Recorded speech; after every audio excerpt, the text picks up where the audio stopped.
Hello everyone, I am Dresden, and welcome back to another episode of Driving Until Destroyed here on BeamNG.Drive.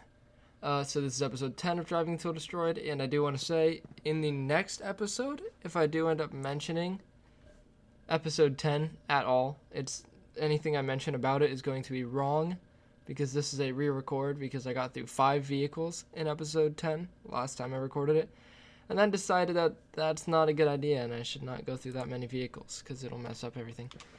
So we're going to retry here with just 3 vehicles and see how that goes. So you're starting off here with the Fate 1 SCR. This is front wheel drive. As you can see, I tested the front wheel drive a little bit. It is front wheel drive, which is alright.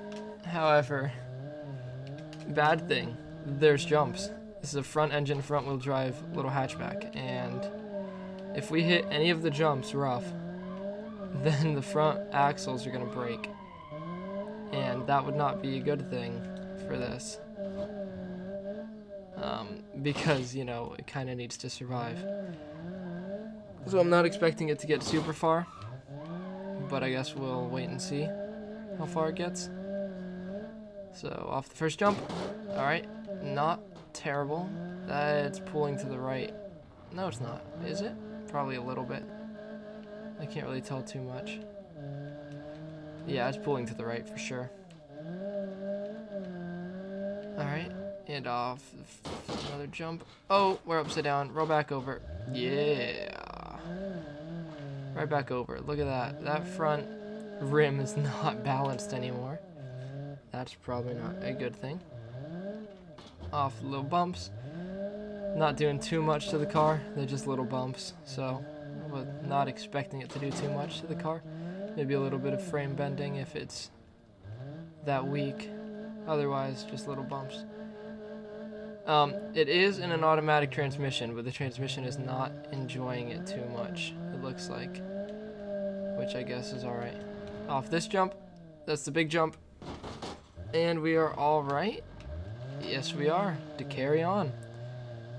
So I think, oh, we did break the radiator some point back there, so it'll start overheating. Actually, it currently is overheating. So I think I'm getting better at driving this course. I think that's what we've decided here, because this vehicle is driving fairly well. It is really overheating though.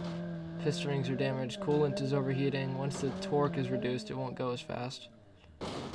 Also, oh wow, that bent the front axle a lot.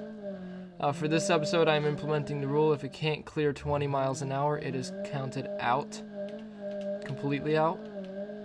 So I'm putting that rule into play in this episode as well. So if the vehicle cannot go comfortably over 20 miles an hour, it is out. And that is just by my call. If I don't feel like it's doing well, then it's out. This, on the other hand, for being front-wheel drive, almost made it to the lap. And the water cooled it off a lot, which is a good thing. Oh, pothole. That was a hard hit on a pothole. Wow, I was about to say I wouldn't be surprised if it's fully broken after that. But no, it's alright. It is alright. It is clearing 20 miles an hour. We are good to go. It is pulling to the left pretty bad, especially when it hits these bumps though. It might not actually be pulling too bad, but that front wheel is very bent. Still pulling to the right somehow, which means that the front right wheel is even more bent than the back one. So I don't think we're going to make it through this whole lap. We are going to overheat at some point. However, 2 miles is not bad for a front wheel drive hatchback. Like, really not bad. And for it to still be going 30 miles an hour. Almost. Yeah, there we go. I mean, down a hill, but still. 30 miles an hour to still be moving at that speed. That's really a good thing. Now, this is going to be the real test. And the engine's broken.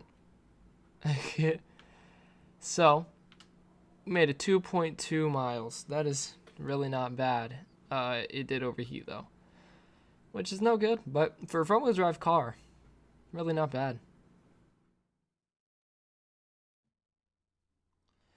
This is the Doyler Beetle 2200.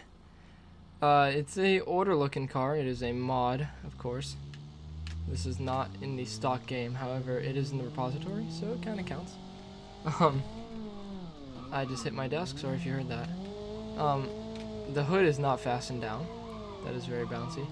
This is not that slow though. I mean, I chose one of the faster models. I always normally will choose one of the faster models. Just so we can get around the course faster. That water is always scary right there.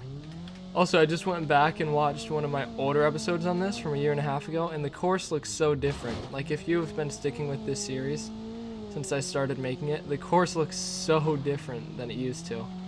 Because there used to be buildings all over the place and trees and all kinds of stuff, and now it's just no texture or just nothing there. Like right in front of me there used to be a building there. Now there's nothing.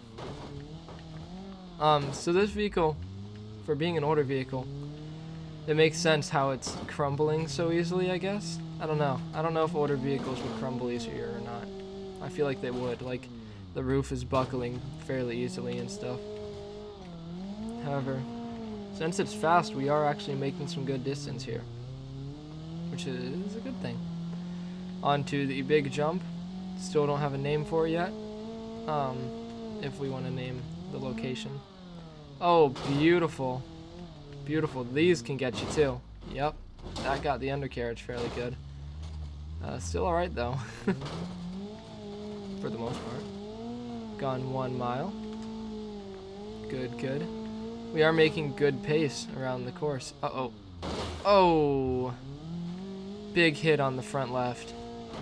That's not healthy at all. Oh! Another big hit. My phone just buzzed. Sorry about that. Jeez. Alright, some big hits. I think the radiator is gone. However, it is cooled down all the way because of the water. So we are fine. The water is a little bit of a safe haven right back there for a vehicle that's overheating. Like this one just was getting fairly close to. So, for a lap. Only pulling to the right a little bit. That's really not bad. But we are on the potholes, and again, get it under control. Okay, trying to avoid some of the bigger potholes, not go down the direct middle is always a good thing. Still go down some of the potholes though to get the experience. Alright, so we made it a lap.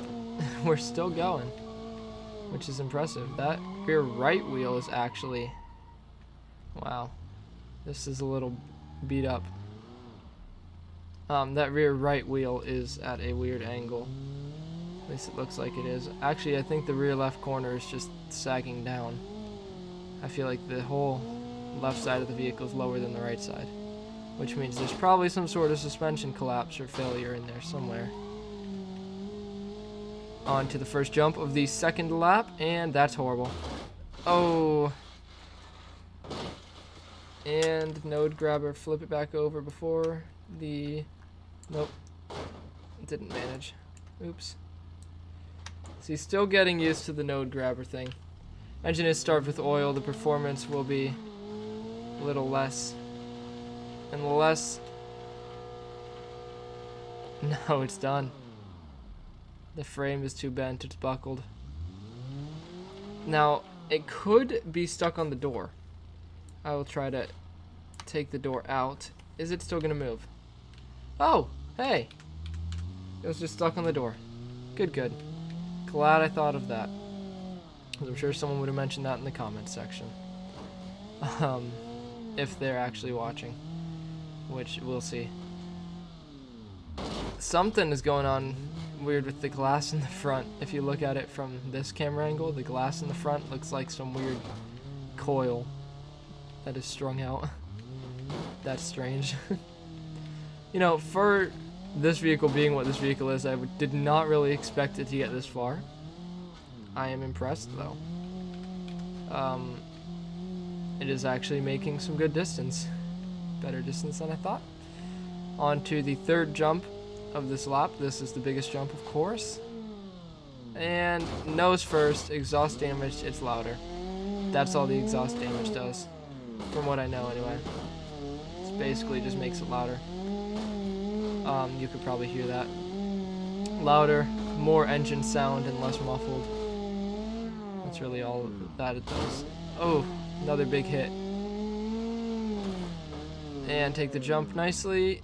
Oh, another big hit. I think we're gonna lose steering soon. It's really pulling to the right. Badly. But made it to the water. Cool off the engine all the way again. Oh. Yeah, I forgot to mention that. If it does get stuck on the rocks, it is out. And it'll be marked down as frame damage. That is one thing that I didn't mention, but all the vehicles go over the rocks, and if it does get stuck on them, I'm going to turn the engine off because that's loud. If it does get stuck on the rocks, then it is considered out, which is a shame.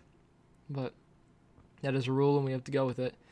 So the frame, I mean, if you look at that, it shows the frame is just so buckled that it gave out. But this thing made it a lot further than I thought it was going to. That's kind of high up on the leaderboard. Not bad. Alright, and finally we have the Bruckle Caldera wide body. Caldera. Probably butchered that. As you'll notice, this is an older mod, so some of the textures are gone. For instance, the hood, part of the back wing. The engine sounds are also gone, which is weird because it sounds very electric, which is not right. Anyway, it still drives, so we're gonna use it. Not sure how far this is gonna make it. Kind of probably fairly far, but it is a rear-wheel drive muscle car. It gets a lot of wheel spin, that's for sure. But it is pretty fast. And bonk, big jump, fuel tank ruptured. Rear left suspension is gone. I can't tell. Nope, engine's still working. All the left suspension looks pretty gone, actually. I just got an over rev risk warning. I wonder if it doesn't shift out of first gear. I can't tell because I can't hear it. So it's just confusing me. Also, my phone went off again. Sorry about that. I don't think it... This is so strange, driving a electric muscle car. Not even electric. There's not even like a little hum of the motors. It's just... Okay. Yeah, I think this is... Oh, we burst into flames. Oh my. All the brakes are failing. Still drives though, so we're alright. Yeah, I do think that this is a manual vehicle, but I can't tell. There we go, off the big jump, and oh, big hit on that rear left. Still driving. Steering's not the best. Wow. Yeah, oh, there's this supercharger in there somewhere. We're gonna have to reverse to get out of this area. And those brakes are squeaky. And the frame is pretty bent, and it doesn't like to steer anymore. But it's still driving. Still good. 40 miles an hour. Still. I don't know if the engine can actually brake on this since it's broken.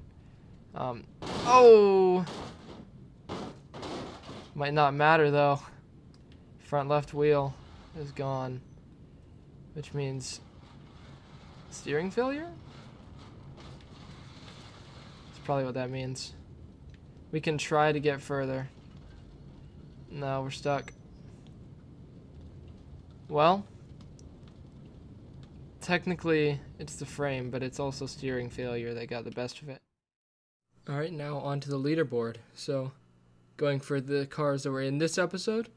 In fourth place, we have the Doiler Beagle 2200 with a distance of 3.1 miles with frame damage causing it to go out. And right under it, in fifth place, we have the Fate 1 SCR, went 2.2 miles and overheated. That's how it went out. And then in ninth place, we have the Bruckle Caldera wide body, which went 1.5 miles and frame damage got the best of it. It's odd how quiet it is. However, that is the end of this video. I hope that you enjoyed. Oh, there goes the tires. That was an extra sound. Hope you enjoyed the video. If you did, smash the like button, hit the red subscribe button, there goes another tire, and that bell icon to get notified of when I upload. I'm surprised the vehicle has not overheated yet. That's pretty impressive. Anyway, let me know if you're enjoying the series. I mean, you let me know by watching the video, but let me know in the comments as well. However, till next time, this has been Dresden, and goodbye.